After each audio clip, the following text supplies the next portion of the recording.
है। वहीं दूसरी तरफ अर्थ पर यह ऐलान कर दिया जाता है कि वॉटनी अब इस दुनिया में नहीं रहे। पूरे मीडिया में ये खबर आ जाती है और वो उसका फ्यूनरल भी कर देते हैं। पर अगले दिन जब उनकी ऑपरेटर सैटेलाइट से मार्स की पिक्चर्स देख रही होती है तो वो देखते हैं कि वहाँ पर जो उनके इक्विपमेंट्स थे वो एक जगह से दूसरी जगह पर शिफ्ट हो गए। दरअसल ये वो सोलर पैनल्स थे जो वॉटनी ने एक जगह से दूसरी जगह शिफ्ट किए थे।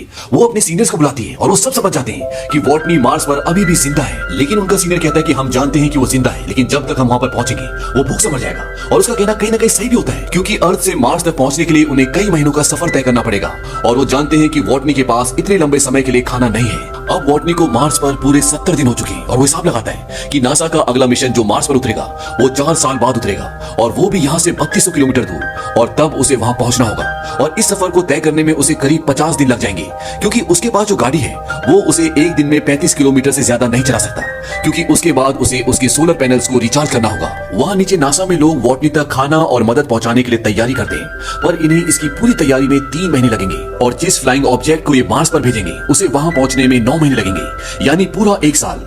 वहीं ऊपर मार्स पर वॉटनी की आलू की फसल को पूरे 48 दिन हो गए। उसने 400 पौधे उगाए जो कि उसकी उम्मीद से ज्यादा अच्छी तरीके से उगे, और अब वो आलू निकालता है और छोटे आलूओं को दोबारा बो देता है। वॉटनी यहाँ पर खाद के लिए अपना मल इस्तेमाल करता है, पर वो जानता है कि अगर उसने नासा से संपर्क नहीं किया तो वो भले ही कितनी आलू उगा ले पर वो जिंदा नहीं बचेगा। इसलिए वो वहां से एक ऐसी जगह जाता है जहां पर एक पाथ फाइंडर होता है जो 1997 में खराब हो गया था और उसका संपर्क अर्थ से टूट गया था। और जब वॉटनी उस तरफ जाता है तो नीचे से नासा की टीम जो लगातार उसकी मूवमेंट पर सैटेलाइट के जरिए नजर रख रही होती है, वो समझ जाती है कि मार्क वॉटनी उस पाथ फाइंडर को लेने जा रहा है, क्योंकि वहां उसके अलावा और कुछ भी नहीं होता। पर यह बहुत पुराना सिस्टम होता है और ये सिर्फ मार्स से फोटो क्लिक करके भेज सकता है। इसीलिए वॉटनी उस कैमरे के आगे 3 बोर्ड लगाता है। उसमें जो बीच वाला बोर्ड होता है उसमें लिखा होता है क्या आपको मेरे सिग्नल मिल रहे हैं, और लेफ्ट वाले बोर्ड में यस लिखा होता है और राइट वाले में नो।